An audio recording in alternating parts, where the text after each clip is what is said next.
বাংলাদেশের ওই ছেলেটির এমন বুকের পাটা, বজ্র কণ্ঠে বলে উঠল পাকিস্তানকে হাঁটা।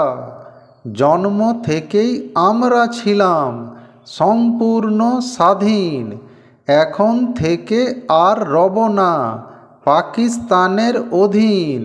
স্বাধীনতা ভিক্ষা নয়, কেড়ে নেব স্বাধীনতা। পরাধীন থেকে স্বাধীন হবে আমার বাংলা মাতা। দেশের জন্য প্রাণ দিয়েছে, গুলি খেয়েছে বুকে। ওই শহীদের নামটি আজ সবার মুখে মুখে। সবার প্রিয় ওই ছেলেটি বাংলাদেশের শান। আর কেউ নয়, সে হলো শেখ মুজিবুর রহমান।